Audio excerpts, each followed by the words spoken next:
Hi guys, good morning.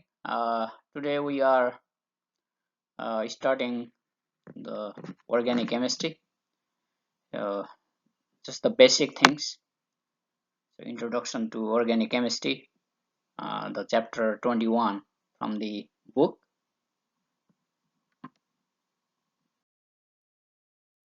What is organic chemistry?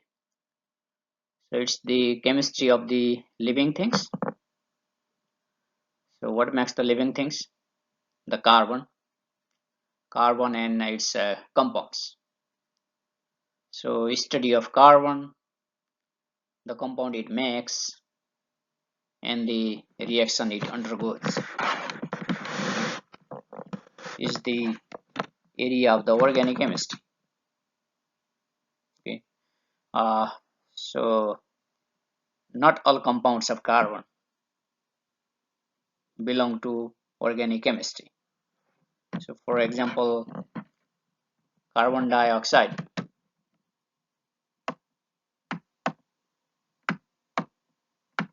or carbon monoxide or different carbonate compounds or bicarbonate compounds.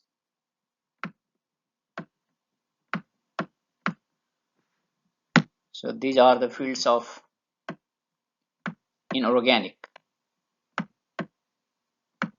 and what organic chemistry then actually is.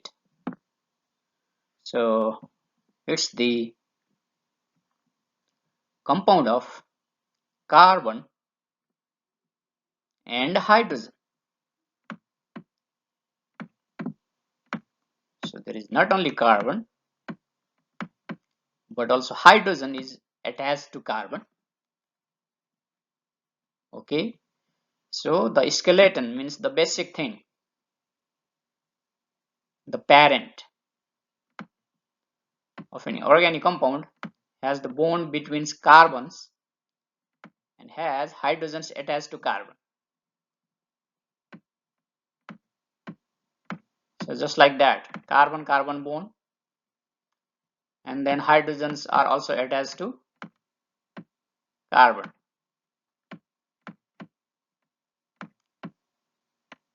So then it's called organic chemistry. Okay, if there is carbon and hydrogen only, then it's called hydrocarbon.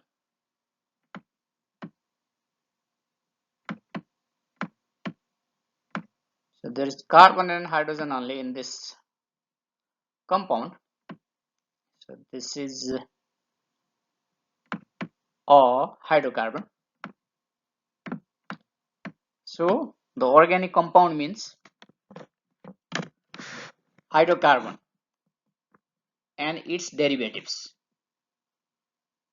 because the hydrocarbon is the parent compound, and so by replacing hydrogens in this parent compound, we can form the compounds of different types with different structures, with different functional groups. Okay, and sometimes besides carbon and hydrogen, the third atom, which is also called heteroatom. Okay, heteroatom like oxygen, halogens, that means chlorine, bromine, iodine, or fluorine. Similarly, nitrogen, sulfur, or phosphorus may also be present in the organic compound.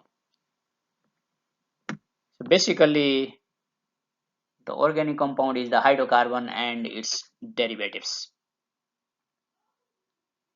Okay, so why there are so many organic compounds? So that's because of the nature of carbon-carbon bond. Okay, so for example, carbon-carbon single bond, the bond energy is 348 kilojoule per mole.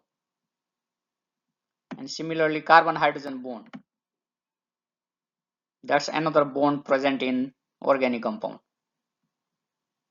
whose bond energy is 412 kilojoule per mole. So the high bond energy means the bond is not easy to break. So the bonds are strong. That means the compounds are stable. Okay, so that's why there are so many compounds. On the other hand, the carbon has the property to form chains and rings. So here is an example: carbon, carbon, carbon. Okay, so it's in the ring form. The outside atoms are hydrogen, and similarly, such kind of chain, long chain. Okay, or those kind of compounds. So the carbon can form any kind of compounds. Okay, chains or rings or those kind of compounds. So there are so many possibilities. Okay, so this type of property which forms a long chain like that, that's called catenation. CATENATION.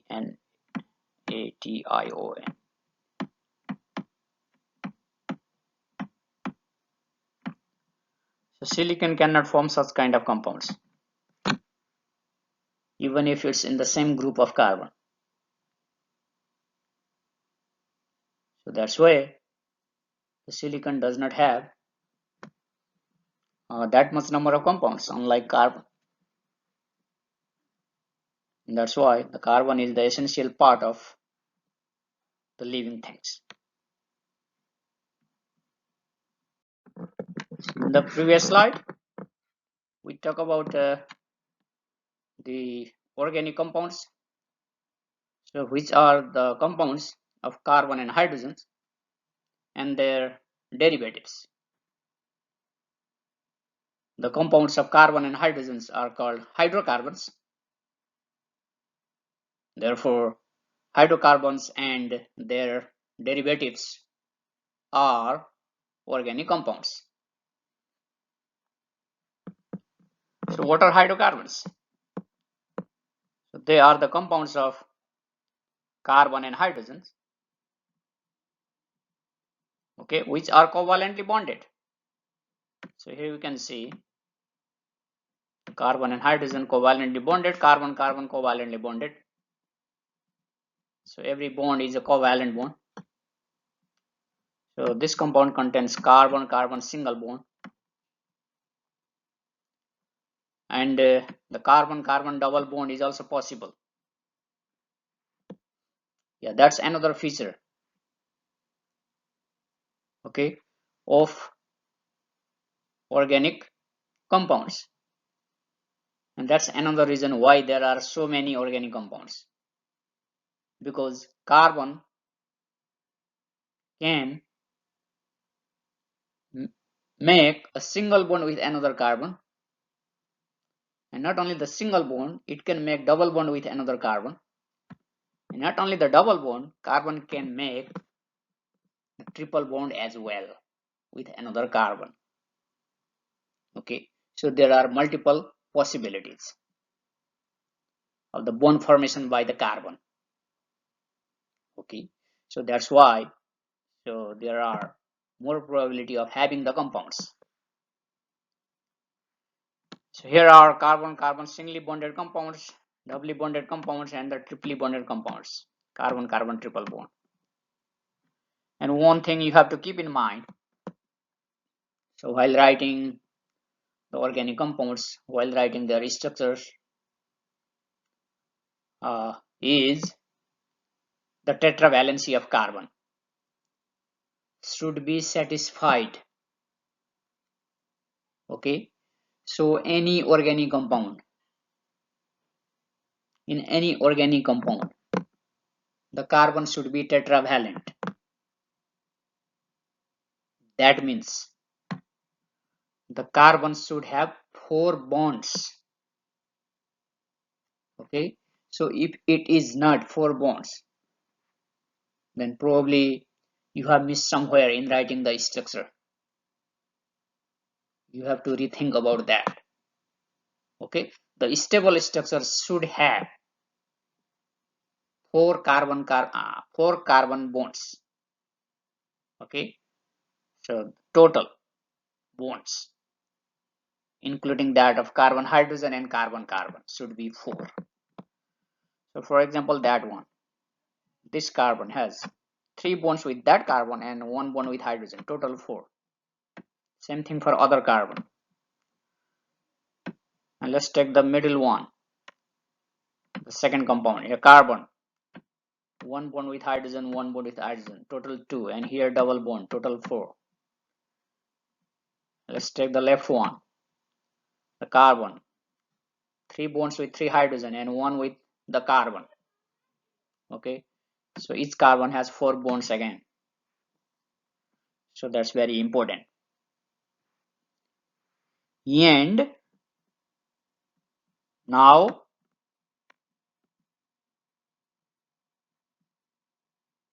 in the first case, the tetravalence is satisfied by single bonds only. There is no double or triple bond. That means there is no multiple bonds. Double and triple bonds are collectively called multiple bonds. So the organic compounds composed of carbon and hydrogen that contain the largest possible number of hydrogen atoms per carbon atom. Yeah. So having the single bond, carbon-carbon single bond, there will be largest possible number of hydrogens. Okay. And in that case, the hydrocarbon is called saturated hydrocarbons. And those are called alkanes. Okay. So any hydrocarbon containing carbon-carbon single bond is called alkanes, because carbon hydrogen bond is always single. So any hydrocarbons containing carbon-carbon single bonds are called alkanes. But the second and third one, they have carbon-carbon double or carbon-carbon triple bond. Okay, so that means they are being less saturated. The carbon, here double bond, so that 2 hydrogens are decreased, right? So now hydrogen becomes only 4 here. Okay, the total number of hydrogens with 2 carbon atoms becomes only 4 compared to 6 in the first case. And in the third one, so it's still 2 less. So now the structure with 2 carbon atoms has only 2 hydrogen atoms. So that's because of presence of 3 carbon-carbon triple bond. I mean presence of carbon-carbon triple bond. 3 bonds, okay, between carbon and carbon. So such kind of hydrocarbons are called unsaturated hydrocarbons. So the second one and third one, which contains carbon-carbon multiple bonds, are called unsaturated hydrocarbons. Okay, so that contain less hydrogen than an alkane, having the same number of carbon atoms. Okay. So unsaturated. The second one with carbon-carbon double bond is called alkenes. So any hydrocarbons with carbon-carbon double bond is called alkenes. And the third one, carbon-carbon triple bond, called alkynes. So any hydrocarbons with carbon-carbon triple bond are called alkynes. So alkanes, alkenes, and alkynes. Okay, you have to spell correctly. Okay, alkanes, alkenes, alkynes. And also aromatic hydrocarbons, so which we'll discuss later on. So they are also unsaturated hydrocarbons. Okay, We have not shown any structure here for the aromatic hydrocarbons. We'll discuss later on. So this flow chart shows the classification of the organic compounds, basically the classification of hydrocarbons, which are parent organic compounds. So they are basically classified as aliphatic and aromatic hydrocarbons. So aromatic hydrocarbons are always cyclic, means they make the rings. Okay, so in the ring form, so which we will discuss later on. The aliphatic hydrocarbons may be cyclic or straight chain, both. Okay, so if they are cyclic, the aliphatic cyclic, also called alicyclic, so that may be saturated or unsaturated again.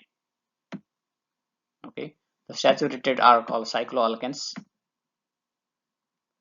so unsaturated are called cycloalkenes or cycloalkynes,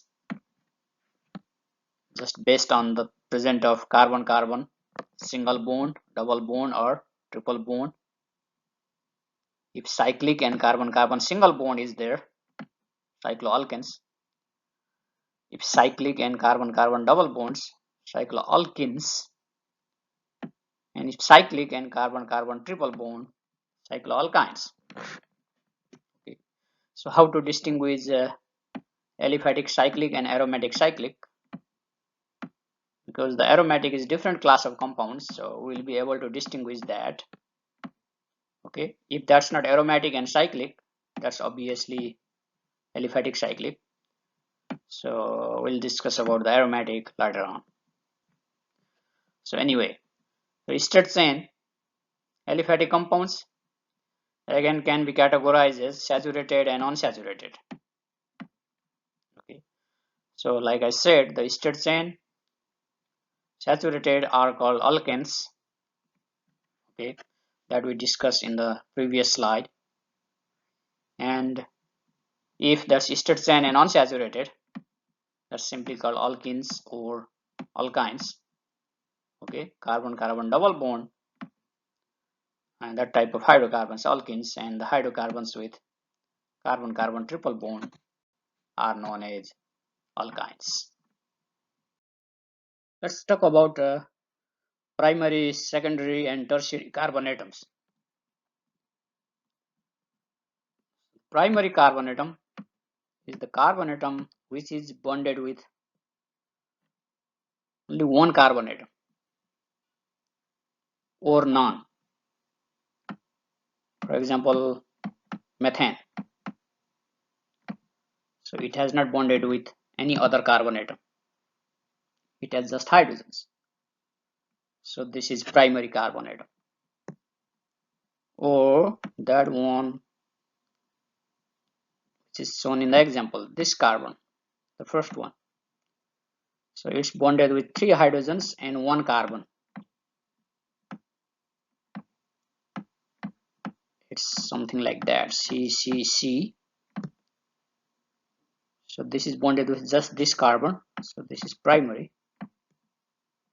The last one also bonded with just 1 carbon, this carbon, so this is primary. And the second one is bonded with 2 carbons, so that's secondary.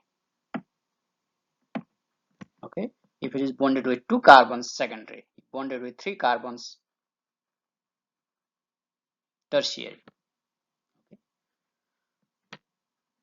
So here we have just written the carbon skeleton. So this carbon has just one bond, means one valency, so the tetravalency of carbon should be satisfied. Remember that. Okay, so that means we need 3 more bonds, so we just write 3 hydrogens. And the first carbon atom, so again has one bond, So it needs 3 more bonds, so we just write 3 hydrogens because carbon hydrogen bond is single. So 3 hydrogen means 3 carbon hydrogen bonds and 1 carbon bond, so total bond is 4. What about central carbon atom? 1 bond on right and 1 bond on left side, so there are 2 bonds.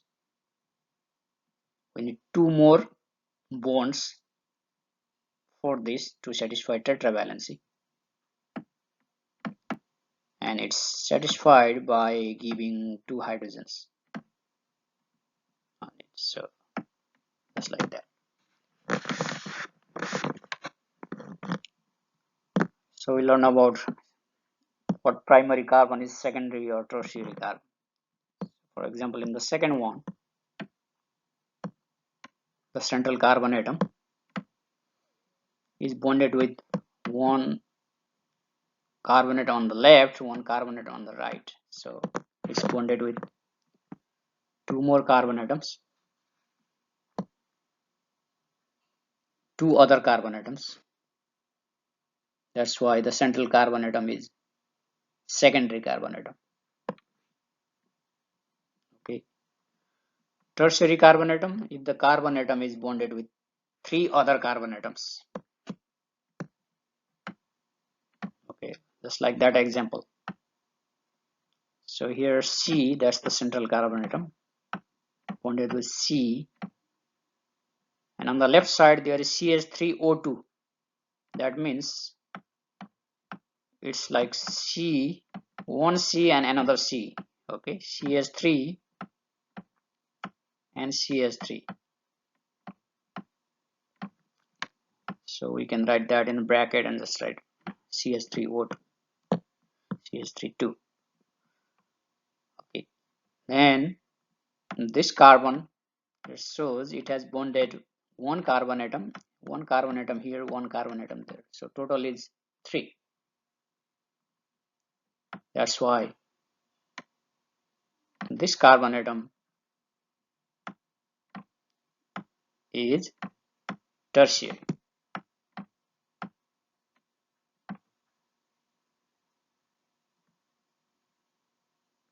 Okay. And what about other carbon atoms? Let's give hydrogens. This has just 1 bond, so we need 3 hydrogens there. This has 3 bonds, so we need just 1 hydrogen there. So this has bonded with just 1 carbon atom, so this is primary.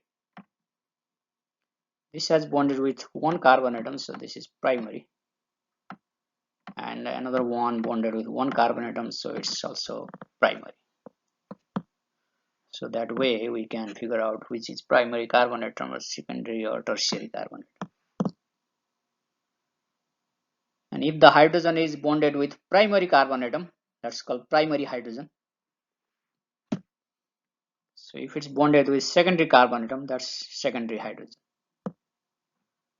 So for example, here this hydrogen is bonded with primary carbon atoms, so these 3 hydrogens are called primary hydrogens, and the central carbon here,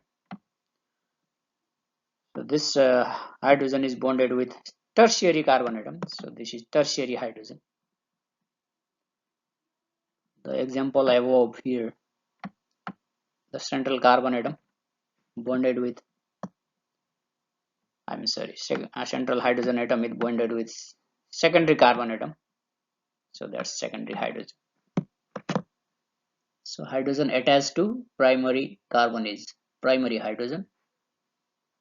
Hydrogen attached to secondary carbon is secondary hydrogen, and hydrogen attached to tertiary carbon is tertiary hydrogen. Bond lengths and bond angles of different hydrocarbons, saturated and unsaturated hydrocarbons, alkanes, alkenes, and alkynes. So this is an alkane, saturated hydrocarbon. All bonds are single bonds. So here the central carbon atom bonds in the tetrahedral fashion. So it forms a kind of a tetrahedral geometry. Okay, the bond angle between carbon and carbon is 1.54 angstrom, and the tetrahedral angle is 109.5 degree. And the alkene, unsaturated hydrocarbon with carbon-carbon double bond. So the central carbon atom bonds in trigonal fashion. Okay, so it forms a trigonal planar geometry. Okay, the alkenes. So where the bond angle is around 120 degree, and the bond length is shorter than the carbon-carbon single bond, which is 1.34 angstrom. So carbon-carbon double bonds are shorter than carbon-carbon single bond. And what about alkynes? Unsaturated hydrocarbons with carbon-carbon triple bond. So bond lengths are still shorter, 1.20 angstrom. So that means, so these bonds are the strongest. The shorter bonds are more stable, stronger. Okay, and the molecule is linear. So that means the bond angle is 180 degree. So that's the brief knowledge of bond lengths and bond angles and the geometry of different hydrocarbons. Functional groups. Organic compounds are commonly classified and named based on the type of functional group present. So this is the basis of classification of organic compounds or naming of organic compounds. So in other words, the functional group is the center of reactivity in an organic compound. The functional group can be a single atom or maybe a group of atoms, and as I said, it influences the way the molecule functions, way the molecule reacts, or way the molecule behaves.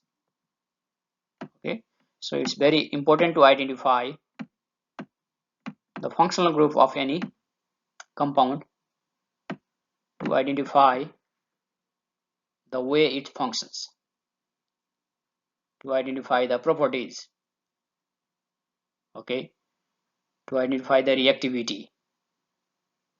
So those kind of things. Here are some examples of the functional group. Okay, so here the structure of the compound is also given for different class of compounds, and the functional group is in the red.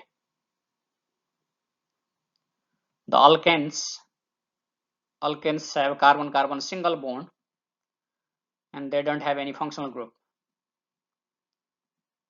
Alkenes have carbon-carbon double bond. That's carbon-carbon double bond is their functional group. Alkynes, carbon-carbon triple bond is their functional group. Alcohols, okay, so those on the left column are called classes of the compounds. Okay, the compounds with similar functional group, same functional group, is called the class. So alkene class, alkyne, alcohol class. All alcohols have the same functional group. Okay, OH.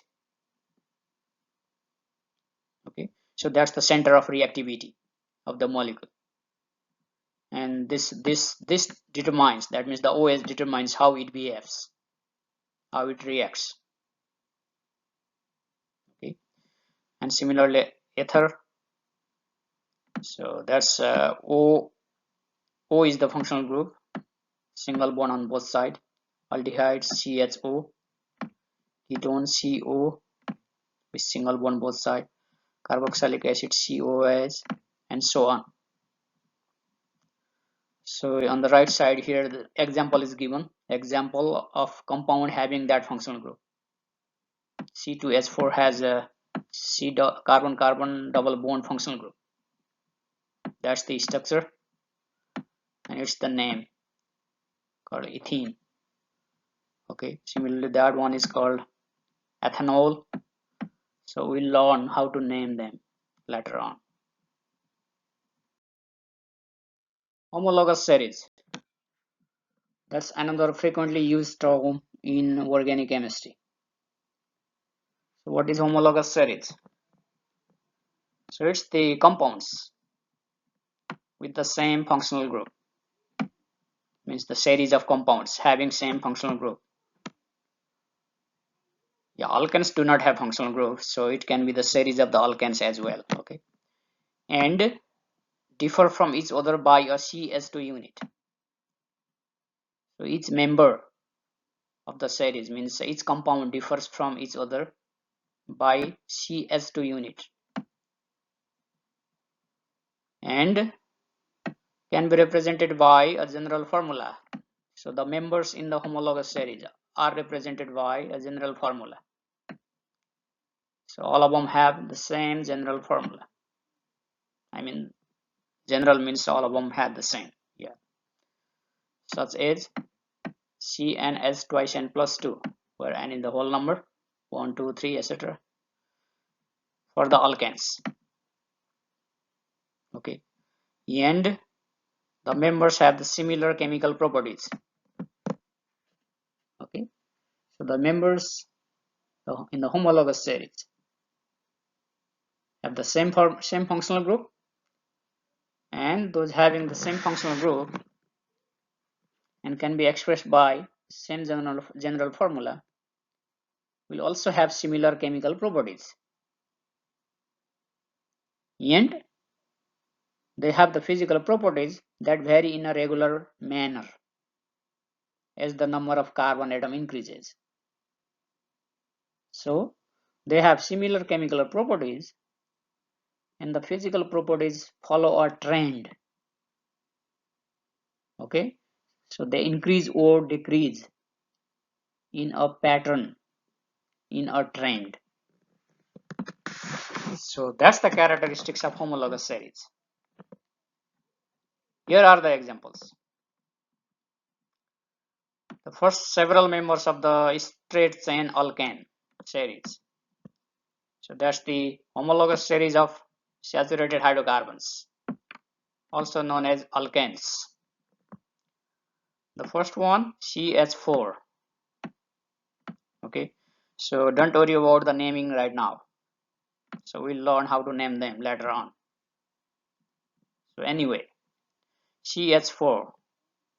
Okay, so in the condensed form we can write that way. So we'll learn how to write in the condensed form as well. So first CH4, and then the second one is CH3.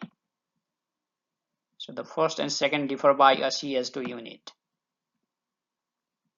Okay, the third one, CH3. Okay, differ by a CH2 unit again. And third and fourth differ by a CH2 unit again. Fourth and fifth differ by CH2 unit again. So that's the homologous series of alkanes. Okay, alkanes, saturated hydrocarbons. And those on the left are the molecular formula. Okay, if you combine them, the second one, say there are 2 carbons, so C2, and 3 and 3, 6 hydrogens, C2H6. That's the molecular formula. Third one, carbon, 3 carbons. How many hydrogens total? 3, 2, 5, 3, 8, C3H8. And if you see here, they follow what? The general formula. So this homologous series has the general formula CnH2n plus 2. For example, the first one, n is 1, so that's why C1 as 2 times 2 plus 2, that's CH4. The second one, n is 2, so that becomes C2 8. So 2 times 2, 4 plus 2, 6, C2H6. The third one will be Cn, N is 3, C3, 8. So 2 times 3 plus 2, C3H8, C4H10, C5H12, C6H14, so on. Okay, so they have similar chemical properties. Okay, when reacting with specific reagent, they exhibit similar type of chemical properties. And the physical properties, they vary in a regular pattern, regular manner. For example, boiling points. Okay, while we go down in this homologous series, so they follow a trend. It's continuous increase, right, of the boiling point, goes on increasing. So that's the characteristics of homologous series of any classes of compounds. Okay, alkanes, alkenes, or alkynes, whatever.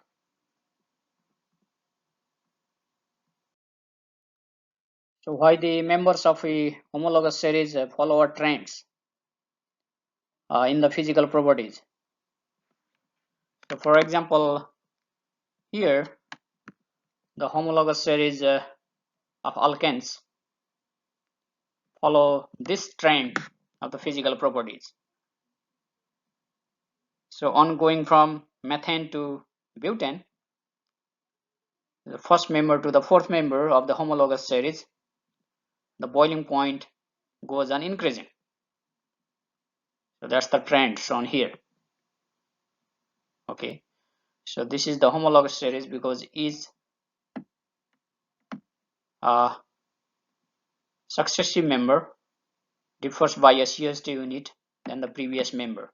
Okay, C3H8 differs from C2H6 by a CH2 unit.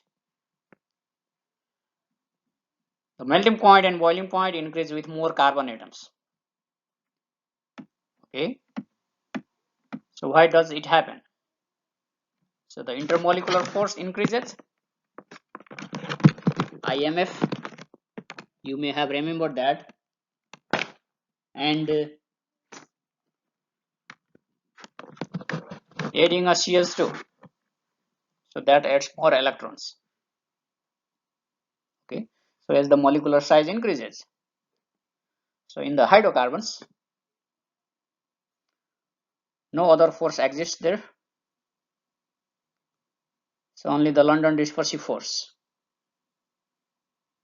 okay, that exists, and that goes on increasing with the molecular size. So that's why the boiling point also increases. Structural formula. The structural formula of the organic compounds shows how the atoms are bonded. So it shows the details of the covalent bonding of each atom. Okay, so for example, the structural formula of a compound with the molecular formula C6H14 is like this. So here every bonding is shown, the bonds between carbon and the carbon and hydrogen. But to write such formula takes time and space, so we search the easier way, so we can use the condensed structural formulas. So in the condensed structural formulas, the bonds are omitted, so we don't have to write the bonds, and the repeated groups are put together. Okay, and the side chains are put in brackets. So for example, the condensed formula of the structural formula above can be written that way. Okay, CS3, CS2, the first one is CS3, and then CS2, the CS2, and then CS2, CS2, CS2, and then the last one is CS3 again. that way we can write the condensed formula. So here the bonds are omitted, no bonds are shown there, and this can be further shortened like that. The first one is CH3 and there are 4 CH2 repeated. Okay, so CH2 bracket and then 4. Okay, 4 CH2 repeated, and then the last one is again CH3. Okay, so that's further condensed. So in the last example, so here is the structural formula of the compound, and that's the chain of the carbon, but the second carbon has one branch. Okay, and the branch contains CH3, and that branch is called side chain. So the side chain is written in the bracket. So how the condensed formula of this compound is written then?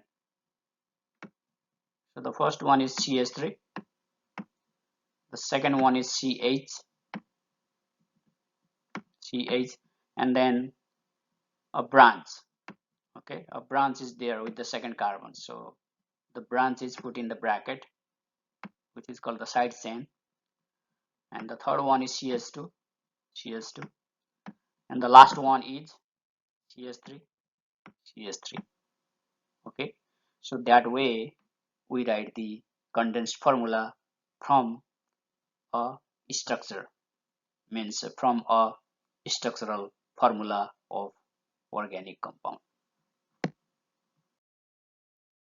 So here are the structural formula of some of the compounds. So this is the homologous series of the alkanes.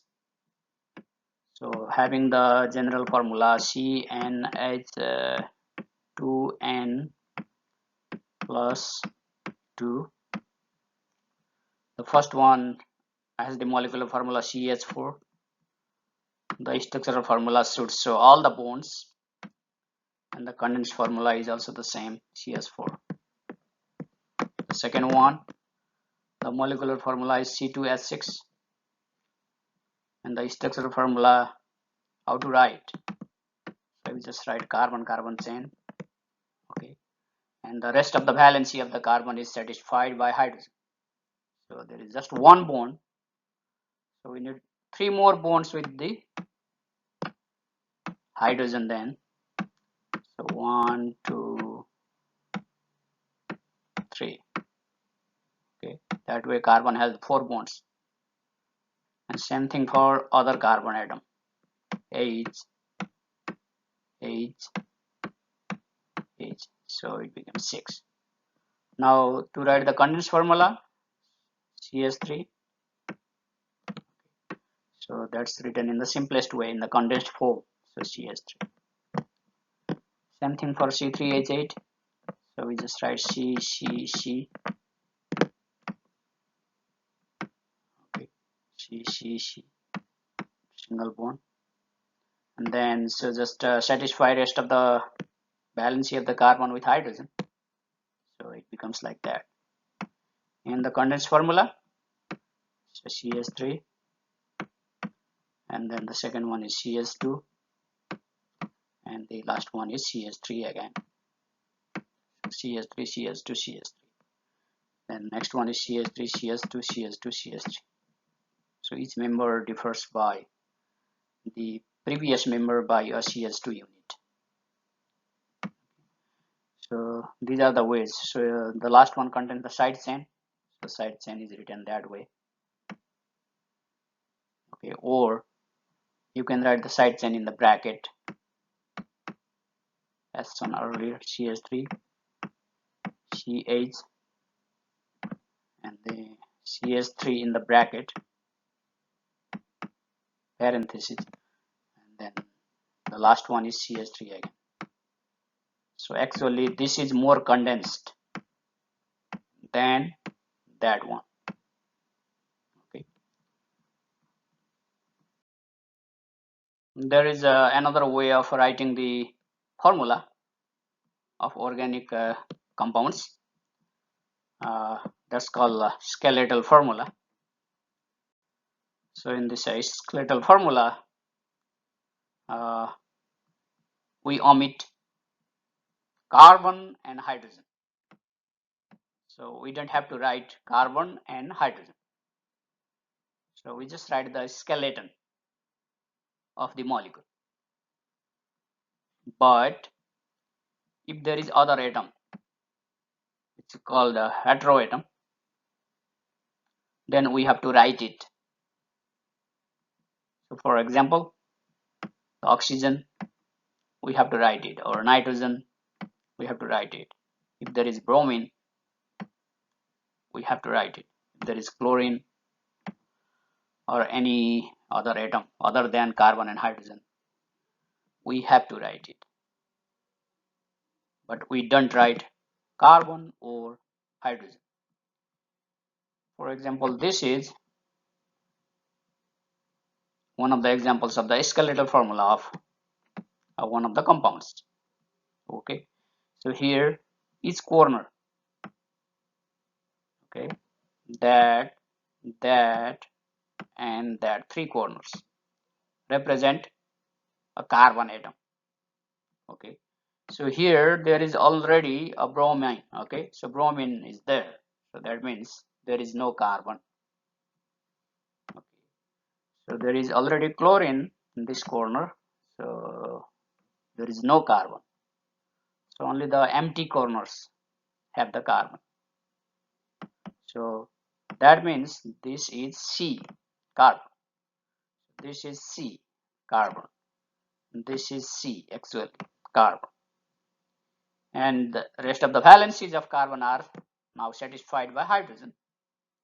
So carbon has, for this carbon, it has two bonds, one bond with chlorine, one with another carbon. So that means CS2, right? Two more hydrogens are required. And in that case, there are three bonds, so just CH, just one hydrogen needed. In that case, there's C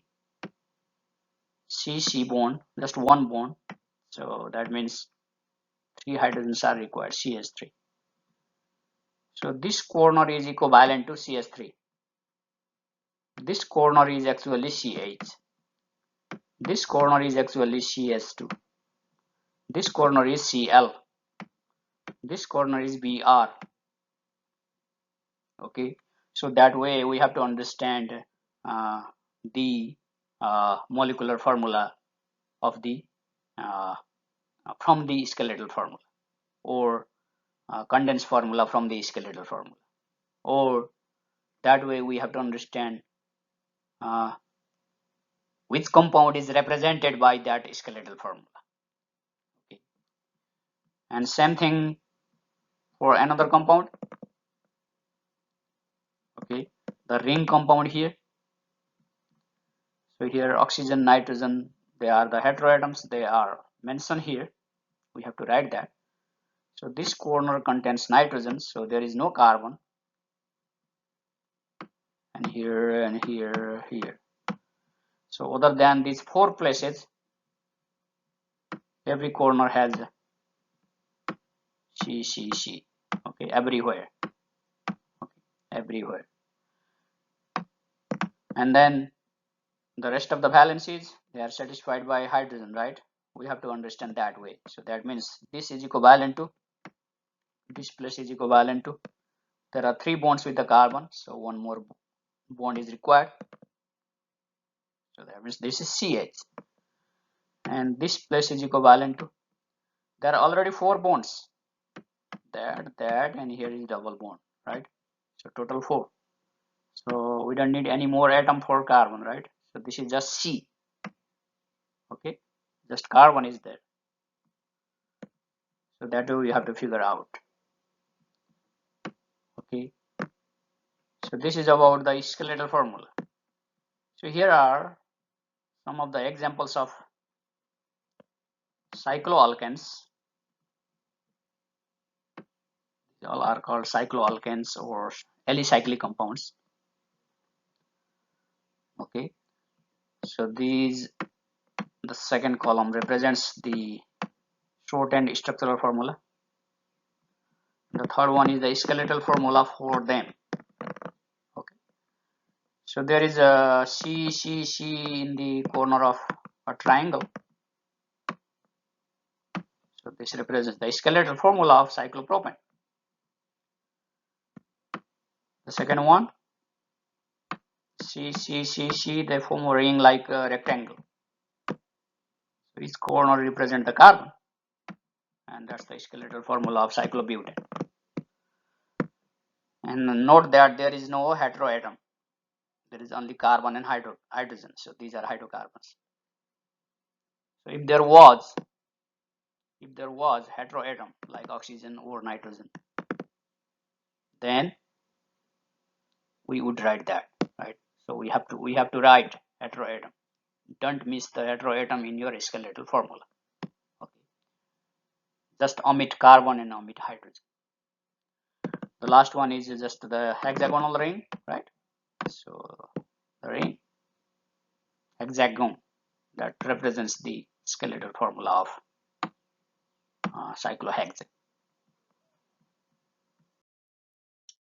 Isomers. So they are the compounds with the same molecular formula but different structural formula or special arrangement of atoms. Okay, so if the compounds have same molecular formula but different structural formula, then the isomers are called structural isomers. But if the compounds have same molecular formula but different special arrangement of atoms, then they are called geometric isomers. Okay, so we'll talk about the geometric isomers while we'll discuss alkenes, okay, later on. So here are some of the examples of isomers. And the number one, the compound has the molecular formula C3H7Cl. Here both the compounds have the same formula, C3H7Cl. However, the structural formula of these two compounds is different. So you can see the one has Cl over here, and here Cl is bonded with the second carbon, right? So that way the structural formula of these compounds differs. However, the molecular formula of these compounds is the same, C3H7Cl. In the same way, the compounds having C3H8O molecular formula can be written in three different ways. Okay, so this molecular formula has three different structural formulas. So this is one compound, that's another compound, that's another compound. The first one contains OH, the second one has the OH in the different position. The third one contains the functional group O. Okay, so third one is ether with different functional group. So it's not alcohol, not OH. The first one and second one have the same functional group but at different positions. So they are alcohols, okay, having OH functional group. Okay, so that's the idea about isomers. Different isomers are different compounds, so the chemical properties usually differ. So I'm saying usually because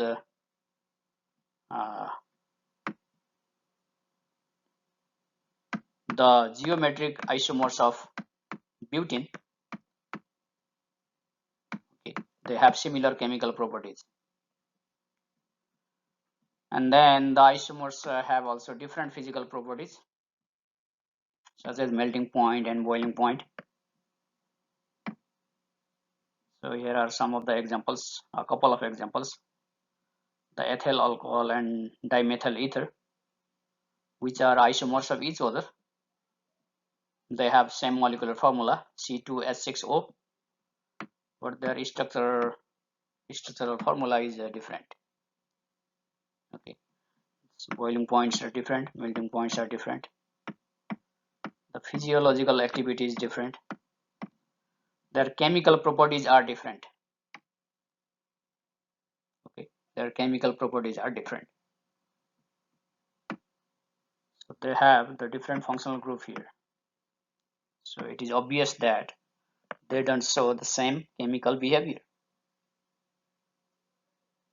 Okay, so that's the thing you have to know about the isomers. Alkanes. Alkanes are hydrocarbons in which all the bonds between carbon are single bonds.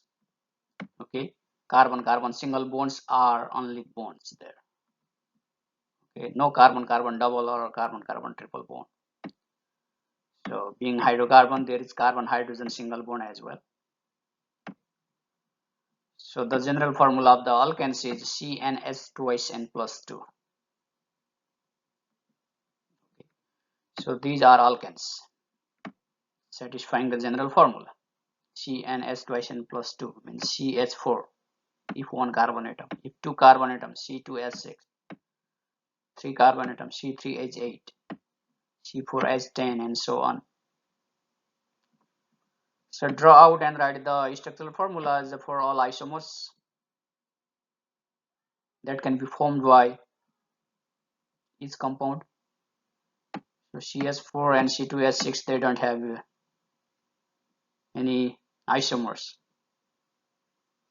So for the C3H8,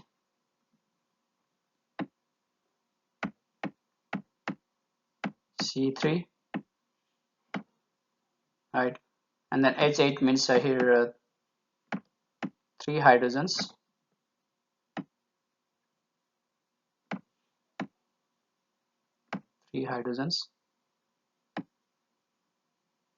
and here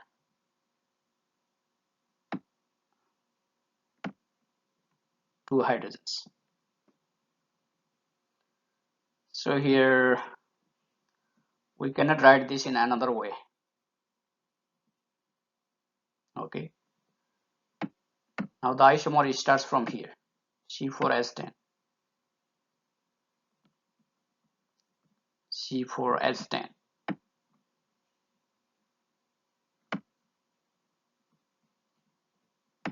So here CC, CC, so that's CS3,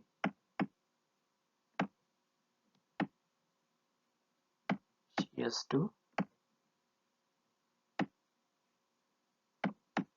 CS2, CS3. That's one of the way of writing.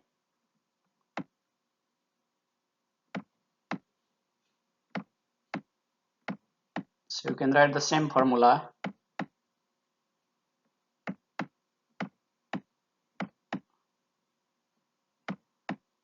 with the 3 carbon chains and one is the branch.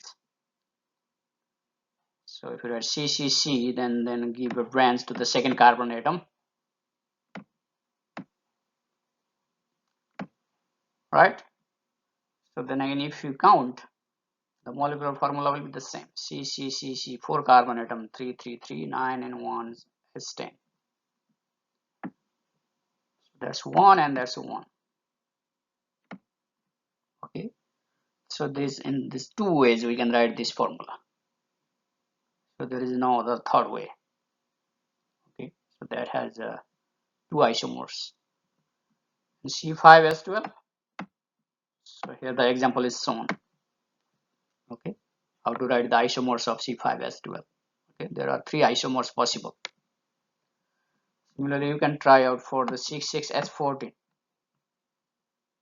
Okay, and try to find the number of isomers and write by writing the structural formula of C6H14 in different ways. So just try yourself. So at some point we discussed the structure of the alkanes. So as I said, it contains all carbon-carbon single bonds and carbon-hydrogen single bonds. Carbon-hydrogen bond is single bond, obviously. So all the bonds in alkanes are sigma bonds. So no pi bonds. Okay, no pi bonds. Pi means double or triple bonds. So here the carbon atom is sp3 hybridized. So the alkane forms the tetrahedral geometry. Okay. So all the atoms, so around the central carbon atoms are arranged in the corner of the tetrahedron. Okay, just like that. Tetrahedron. The bond angle is 109.5 degree for regular tetrahedron. Okay, so that's showing the bonding, the sp3 hybrid orbitals.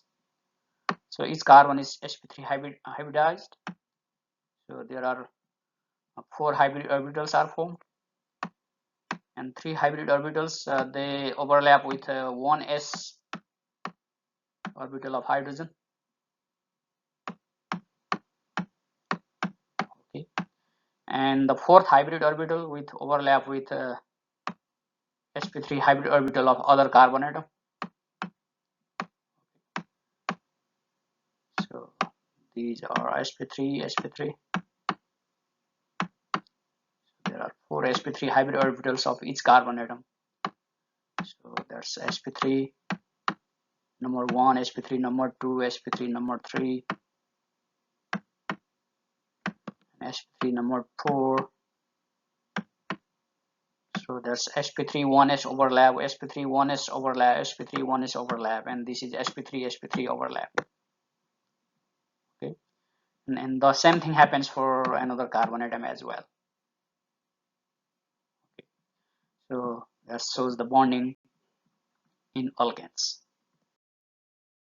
Nomenclature of organic compounds. Okay, the International Union of Pure and Applied Chemistry. So that has introduced the systematic naming of the organic compounds. Okay, so which are known as IUPAC names.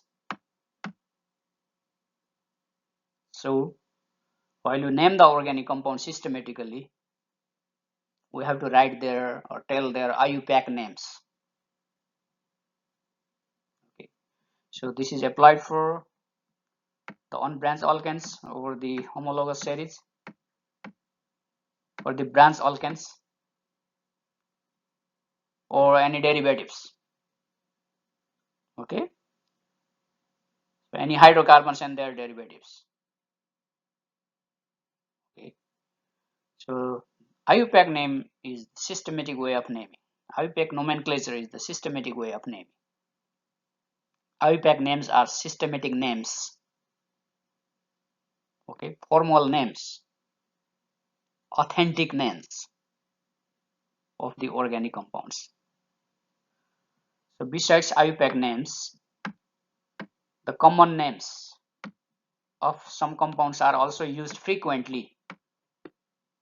Yeah, they may be used frequently. For example, the common name of this compound is ethyl chloride. Okay, this name may be used frequently. However, the systematic name of this compound, authentic name of this compound is chloroethane. Okay, so that's the IUPAC name. So in the slides following, so we learn how to name the organic compounds systematically, or how to write the IUPAC names of organic compounds. So here are the basic things you have to know while naming the organic compounds, or while giving the IUPAC names of the organic compounds. Okay, the first thing is you have to determine the longest chain carbon. So these all will be clear if I give the examples later on. Okay, so I'm just uh, giving the brief introduction, so how to name, but later on I will give the examples. So first of all, find the longest carbon chain and then use this prefix to denote the number of carbon atoms. So which is also called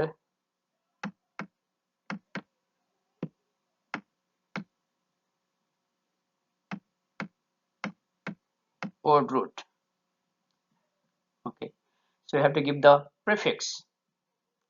So if there is one carbon atom, this is number of carbon atom on the left column.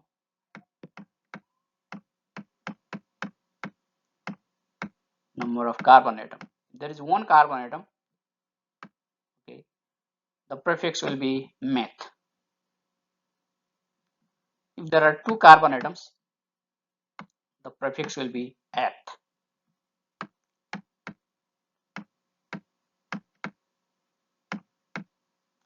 So here in this case, the prefix will be eth. Three carbon atoms, prop. Any structure if like that, it's prop. But, pent, hex, hept, oct, non, dec.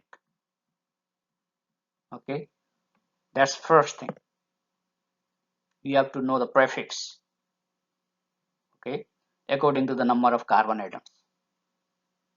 Okay, and remember there is no other way than to memorize that meth, eth, prop, but, pent, hex. Okay, and remember those kind of things will not be provided in the exams, any test. Okay, you have to know that. Okay, how many number of carbon atoms represents what. Okay, meth, eth, prop, etc. And the second thing is use the suffix n, a and e. Okay, to indicate that the substance is an alkane. So if it is the alkane, okay, so we start the naming from the alkanes. Okay, so first of all I want to concentrate on the alkanes, then I will go the compounds of other classes, alkenes, alkynes, alcohols, or those kind of things, because the alkanes are the parent compounds. The rules for the alkanes is applied to every compounds, okay, mostly. So that's why. So here the alkanes. So use the suffix a and e to indicate that the substance is an alkane. So this has the general formula CN twice n plus 2. Okay. So for example, how to name this compound? So this is alkane because it obeys the general formula CnS2n plus 2, right? In other words, it is saturated hydrocarbons. All carbon hydrogen bonds are single, obviously, and there is no other carbon atom. Okay, so that's alkane. Now there is only one carbon atom, so that means the prefix is meth, as we learned in the last slide, and the suffix is a and e, so methane. And for the second compound, with the molecular formula C2H6, or the structural formula like that, or the condensed formula like that, S3C CS3 or CS3 CS3, you can write in different ways.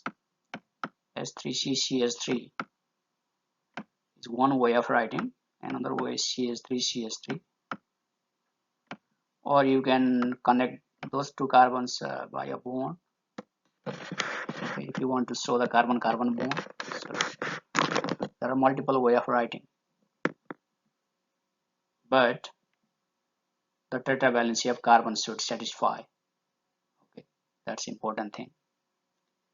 And here being two carbons, the prefix is eth, and the suffix is always "-n", right, for an alkane. In propane, same thing. So there are 3 carbons, so the prefix is "prop", like I said in the previous slide, that's "prop", and then the suffix is "-n", that's why it became propane. Okay, so this is the skeletal formula, right? So here all carbon and hydrogens are omitted. This corner contains C, this contains C, this contains C, and the rest of the hydrogens. So even if you see the formula that way, okay, so you have to figure out the IUPAC name. Okay, there is C, C, C. There are 3 carbons. Okay, and the rest of the hydrogens, because there is only the single bond between the carbons, and there is only the carbon and hydrogen, no other third atom, no other heteroatom. So that's mean this is alkane. Okay, alkane. The alkanes have carbon and hydrogen only with the carbon-carbon single bond. So that way you figure out this is alkane. So if there is carbon and hydrogen only and carbon-carbon single bond only, so that's alkane. So therefore this is propane. The last one, there are 4 carbon atoms, so the prefix is but and the suffix is "-n", so butane. So methane, ethane, propane, butane, pentane, hexane, pentane, for 5 carbon atoms. The 6 carbon atoms is hexane.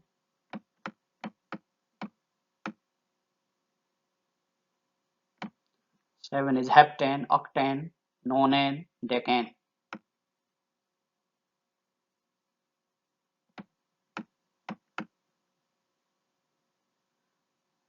So on.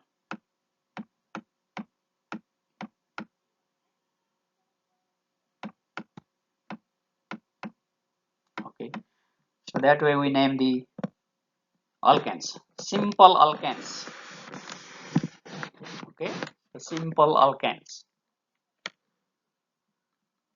And the third one is number the carbon atoms in the chain consecutively, starting at the end closest to the substituent, side chain or groups attached to the main chain. Okay. So this will be clarified later on. Okay, giving the examples.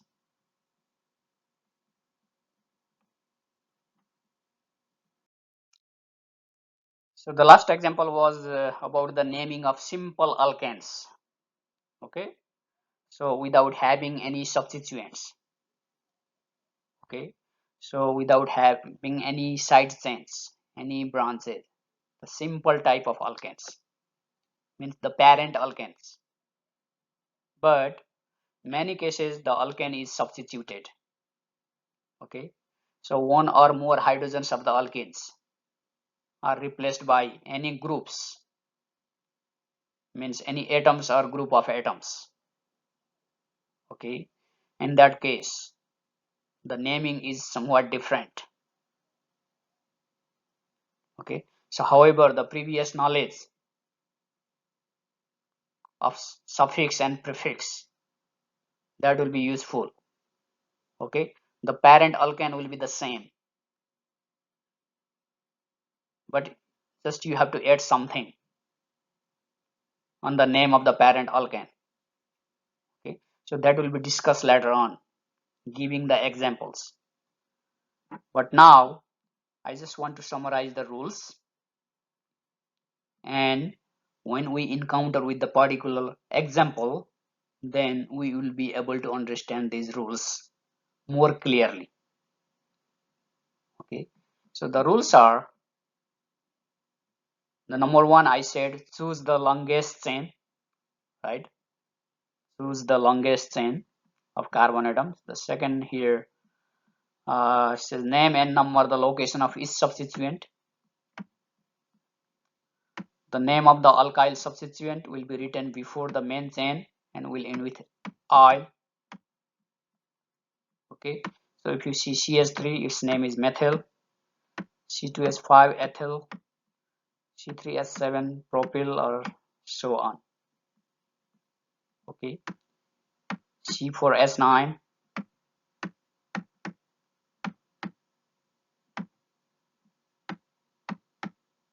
CnH2n plus 1. Okay, one hydrogen is removed from an alkane. So here one hydrogen removed from the alkane methane. Okay, methane CH4.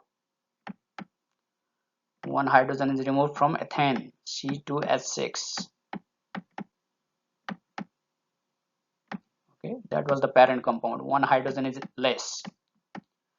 Then it becomes radical. Okay, and in that case its name will end with YLI. So that is a methyl, ethyl, propyl. Okay, and similarly C4S9 butyl,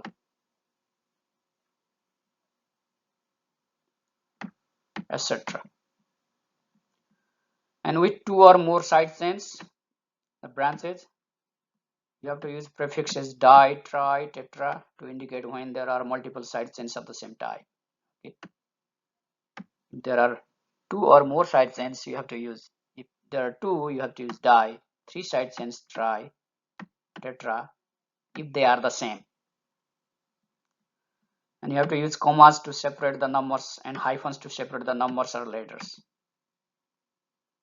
Okay, so always to separate the numbers, you have to use commas. And the letters, you have to use hyphens. Sometimes for the numbers also we give the hyphens. And you have to use the alphabetical order to name the side chains. So this is just like a summary of naming of the alkanes, but it will not be clear without giving the proper example. So in the following slides, I will discuss these rules one by one by giving particular example. And that way we learn how to name not only the simple alkanes, but also the alkanes which have the substituents. In other words, substituted alkanes or alkane derivatives. So before starting the examples, the naming with the examples, so let's be familiar with the alkyl groups, different alkyl groups. So as I said in the previous slide, if one hydrogen is dropped from the alkane, then it's called alkyl group. Okay, so if the parent alkane is meth and one hydrogen is dropped, that will be methyl, so it will be CH3. So it's not compound, it's the radical. So something come here and then form the compound again, right? So instead of one hydrogen of CH4, there is now Cl. So H is one of the H one of the hydrogens is replaced by Cl there. So now it becomes CH3Cl. Okay. So here CH3 is called methyl, CH3CH2 is called ethyl, and propyl is isopropyl, and butyl, and so on. Okay, so you should know at least methyl, ethyl, and propyl, isopropyl. Okay, sometimes we may use those also in naming. So the methyl, ethyl, etc. are frequently what uh, used substituents.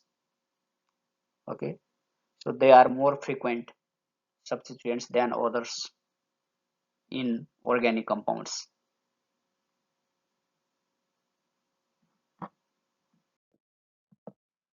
Nomenclature of branched chain alkanes. Okay, so not only straight chain alkanes, branched chain alkanes means the alkane derivatives. in other words, substituted alkanes. Now, the naming of such type of alkanes will be discussed by giving the examples. But I think we should stop here for today. Okay, we just stop here, and you just review whatever has been taught today. The focus on the naming of the parent alkane, the simple alkane, means the state chain alkane. Okay, methane, ethane, propane, butane, those kind of things. And just learn the name of the radicals, alkyl radicals, methyl, ethyl, propyl, butyl, or those radicals.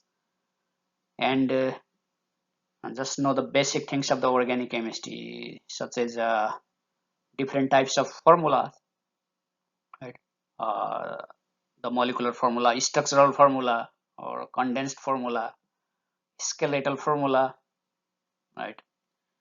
How to write those kind of formula, uh, and then the other sorts of things like homologous series, functional groups, right? The functional groups, or the isomers, right? The isomers, uh, those kind of things. Just focus on those. And in the next class, we'll go detail about the naming. So we'll learn